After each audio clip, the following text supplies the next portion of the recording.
welcome back to my channel Enhance to Study. Friends, today's video is based on John Gower, the contemporary writer of the Geoffrey Chaucer, as well as the famous Middle English period called 14th century. In this video, we will be cover the biography of John Gower as well as the works and important additional information related to his works. So, if you are new in this channel, please like, subscribe and share this channel. So, let us continue the video. This is the first slide, and in this slide we will be discuss the biography of John Gower. The first point is here. John Gower was a court poet of 14th century. John Gower 14th century के court poet माने जाते हैं. The date of his birth is uncertain. Died in 1408. If you talk about his date of birth, it is not certain. So some books it is considered that he was died in 1408. But what is the date of birth is not clear. That's why it is uncertain. Next point, he was a man of means and a member of good Kentish family. वो Kentish family से belong करते थे. He was contemporary of Chaucer, who calls him moral Gower in his dedication to Troilus and Cressida. In the previous slide, I will discuss about that he was a contemporary of Geoffrey Chaucer, a famous poet of Middle English period. He calls him John Gower to moral Gower in his book Troilus and Cressida. जो चौसर की books है Troilus and क्रिसीड, उसमें उन्होंने John गोवर को moral गोवर बोला है. He wrote 3 language, Latin, French and English. उन्होंने अपने वर्स को 3 लैंग्वेज में लिखा है, जिसमें जो सबसे पहली लैंग्वेज में लिखी गई वो लैटिन है, सेकेंड है फ्रेंच और लास्ट में उन्होंने इंग्लिश में भी अपने वर्क्स को लिखा है. तो यहाँ पर मैंने शॉर्ट में उनकी बायोग्राफी को डिस्कस किया है. अगर हम नेट के एग्ज़ाम को देखें तो बहुत ज़्यादा क्वेश्चन उनकी लाइफ से नहीं पूछे जाते हैं. स्पेशली जो भी क्वेश्चन पूछे जाते हैं वो उनके वर्क से रिलेटेड होते हैं और वो भी बहुत ही माइनर से क्वेश्चन पूछे जाते हैं. आपको बहुत ज़्यादा डीपली में नहीं पढ़ना है. यहाँ पर मैंने जो भी वीडियो में जितने भी इम्पोर्टेंट पॉइंट डिस्क्राइब किए हैं आपको उतना ही कवर कर लेना है जो आपके लिए नेट के लिए सफिशेंट होगा. तो आइए कंटिन्यू करते हैं नेक्स्ट स्लाइड और देखते हैं इसमें उनके लिस्ट ऑफ वर्क्स को कौन कौन से उन्होंने लिखे हैं. तो सबसे पहला है मिरर द वुमेन, जिसको हम स्पेकुलम मेडिटेंटिस, जो कि फ्रेंच में लिखी गई थी 1376 से 1379 के बीच की मानी जाती है और ये इन्होंने फ्रेंच लैंग्वेज में लिखा था. फेमस जो इनका फेमस ये स्पेकुलम मेडिटेंटिस के नाम से हुई, लेकिन कभी कभी इसका दूसरा नाम भी पूछ लिया जाता है, इसलिए आपको दूसरा नाम भी याद रखना है, मिरर दी ओम, जो कि इनका फ्रेंच में लिखा गया वर्क्स है.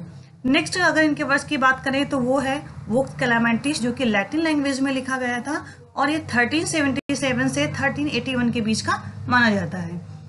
थर्ड इनके वर्क्स की बात करें कन्फेसियो अमेंटिस, ये बहुत ही इंपॉर्टेंट इनका वर्क माना जाता है और इससे कई बार क्वेश्चन भी एग्जाम में पूछे गए हैं, इसलिए इस वर्क में जितने भी मैं इंपॉर्टेंट पॉइंट बताऊंगी उसको आप अच्छे से कवर कर लीजिएगा और 2-3 बार इस वीडियो को आप देखेंगे तो आपको ये बहुत अच्छे से याद भी लर्न भी हो जाएगा. तो कन्फेसियो अमेंटिस जो कि इंग्लिश लैंग्वेज में लिखी गई थी, जो कि 1386 से 1386 से 1393 के बीच लिखी गई थी. और जो इनका लास्ट वर्क है, बहुत सी ऐसी बुक्स में इस वर्क्स का वहाँ पर डिस्क्रिप्शन नहीं दिया गया है, डिस्क्राइब नहीं किया गया है, लेकिन कुछ ऐसी बुक्स हैं जिसमें उनके ये वर्क्स को भी मेंशन किया गया है और उस वर्क का नाम है इन प्रेज ऑफ पीस, जो कि इंग्लिश में ही लिखी गई थी 1400 में. तो फ्रेंड्स ये थी उनके वर्क्स की लिस्ट आई होप आपको अच्छे से क्लियर हो गई होगी। अब आइए वन बाय वन इनके जो वर्क्स हैं उसमें जो भी एडिशनल इंफॉर्मेशन है, मेन पॉइंट्स हैं, उनको डिस्कस कर लेते हैं। तो सबसे पहले हम डिस्कस करते हैं यहाँ पर स्पेकुलम मेडिटेंटिस, जो कि फ्रेंच लैंग्वेज में लिखी गई थी और ये 1376 में लिखी गई थी। इसमें जो टोटल लाइन्स है वो 13,000 लाइन है और ये वर्ड्स फॉर्म में लिखी गई है। लॉन्ग सरमन, यहाँ पर अगर सरमन की बात करें तो sermon against the immortality of the age, और ये एज की इमोर्टैलिटी के अगेंस्ट यहाँ पर सरमन को डिस्क्राइब किया गया है। नेक्स्ट पॉइंट है एलेगरी। स्पेकुलम मेडिटेंटिस एक एलेगरी फॉर्म में है और इसमें 7 डेडली सिंस के अटैक का डिस्क्रिप्शन भी किया गया है और उनके ऑफ स्प्रिंग का भी यहाँ पर मेंशन किया गया है। नेक्स्ट पॉइंट है virtue repentance and invocation to virgin Mary will serve the soul of the man. यहाँ पर वर्जिन मैरी के इन्वोकेशन की बात की गई है इस वर्क्स में और मैन की सोल के बारे में भी यहाँ पर वर्जिन मेरी के द्वारा डिस्क्रिप्शन दिया गया है। तो ये थे कुछ इंपॉर्टेंट पॉइंट्स। आई होप आप इसको अच्छे से समझ गए होंगे और इसमें जो भी इम्पोर्टेंट पॉइंट्स हैं उनको मैंने दूसरे कलर से भी हाईलाइट कर दिया है जिससे आपको पढ़ने में आसानी होगी। आइए अब देख लेते हैं नेक्स्ट इनका जो वर्क है Vox Calamentis. It was written in 1385 and it is written in a Latin language and is called a dream allegory. Speculum Meditentis is also written in a allegory form, but it was written in a dream allegory. And if you talk about the meaning of Vox Calamentis, it is called voice of one crying out. Next point, based on peasant revolt of 1381, Wat Tyler के time period में peasant का revolt हुआ था 1381 में, तो ये जो works है वो उसी पर बेस्ड है। In this poem he draws a moral analysis of social decay and corruption prevalent in the contemporary society and denounces them. If you discuss in this poem, उन्होंने सोसाइटी में, कंटेम्प्रेरी सोसाइटी में जो भी बुराइयां थी, corruption था, उसको इस पोएम के माध्यम से दिखाया है, पोर्ट्रे किया है और समाज में चल रही बुराइयों को कैसे समाप्त करना है उसको भी इस वर्क्स के माध्यम से दिखाया गया है। तो फ्रेंड्स, ये था वॉक्स कैलामेंटिस में जो भी इम्पोर्टेंट पॉइंट्स उसको मैंने यहाँ डिस्कस किया है। नेक्स्ट स्लाइड में नेक्स्ट वर्क्स को डिस्कस करते हैं। So we will be continue.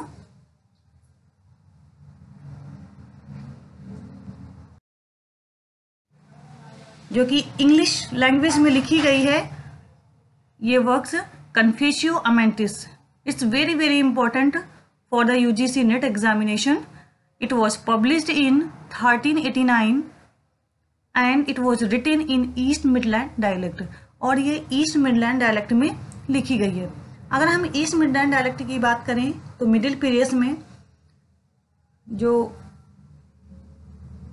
सबसे फेमस डायलेक्ट थी वो ईस्ट मिडलैंड डायलेक्ट थी। चौसर जो इनके कंटेम्प्रेरी थे उनके वर्क्स भी ईस्ट मिडलैंड डायलेक्ट में ही लिखे गए थे और इसमें टोटल जो लाइन्स है 33,000 लाइन है जो कि ऑक्टोस्लेबिक लाइन्स में लिखी गई हैं। मिडिल पीरियड्स में ऑक्टोस्लेबिक जो लाइन्स थी वो बहुत ज़्यादा फेमस थी और चौसर के जो वर्क्स हैं लाइक ट्रायल्स इन क्रीसीड वो भी ऑक्टोस्लेबिक लाइन्स में ही लिखी गई है। नेक्स्ट पॉइंट है written at the request of King Richard II who requested to read some new things in English. ये जो वर्क्स की हम बात करें तो ये वर्क्स किंग रिचर्ड II की रिक्वेस्ट पर लिखा गया था और उन्होंने रिक्वेस्ट की थी पढ़ने के लिए जॉन गोवर को सम न्यू थिंग्स जो कि इंग्लिश में ही लिखी गई है। उसमें रिचर्ड II ने गोवर को ये बुक पढ़ने के लिए इंस्पायर किया था और इन्होंने पढ़ी थी और इसके बाद उनका ये कलेक्शन आया Confessio Amantis. Dedication first version Richard second, इसलिए जो इसका फर्स्ट वर्जन जो डेडिकेट किया गया है वो रिचर्ड सेकेंड को ही डेडिकेट किया गया है, और जो लेटर वर्जन है उसका जो डेडिकेशन है वो हेनरी ऑफ डर्बी, जिसे the future king Henry fourth भी माना जाता है, तो उनको लेटर जो बाद का जो वर्जन है वो उनको डेडिकेट किया गया है। तो फ्रेंड्स, इस स्लाइड में जितने भी इम्पोर्टेंट पॉइंट थे उनको मैंने हाईलाइट कर दिया है। अब आइए नेक्स्ट स्लाइड की ओर करते हैं। सबसे पहला पॉइंट है the work is collection of stories like चौसस कैंटरबरी टेल्स। जो ये कन्फेशियो मेंटिस है ये स्टोरियों को कलेक्शन है, जैसे कि चौसर का जो कैंटरबरी टेल्स है वो भी कई स्टोरियों का ही कलेक्शन है। In the same way it is also collection of the stories of stories. Next point, a lover makes confession to priest of Venus, a learned old man named Genius. इसमें एक lover confess करता है, Venus के priest से confess करता है, और इसमें जो एक बहुत ही बुद्धिमान ओल्ड मैन है उसका नाम जीनियस बताया गया है। ये क्वेश्चन एक बार क्वेश्चन नेट में पूछा गया था कि उस ओल्ड मैन का क्या नाम था, तो आपको ये नाम याद रखना है। और जैसा कि मैंने पॉइंट्स में डिस्कस भी किया है कि ये कलेक्शन ऑफ द स्टोरीज है, तो इसमें कौन कौन सी स्टोरियां हैं उनको यहाँ पर देख लेते हैं। तो उसमें जो स्टोरी है the story of Pyramus, story of Medea, tales of मेंडस एंड द पॉलिना, तो ये कुछ फेमस स्टोरियों को कन्फेशियो मेंटिस में दिखाया गया है। The story of Ulysses return and of the wise and foolish virgins are told under the general heading of the sloth to illustrate the dangers of the decay. और इसमें यूलिसीज की story को भी दिखाया गया है। जब यूलिसीज ट्रोजन वॉर जो हुआ था ग्रीक और ट्रॉय के बीच में,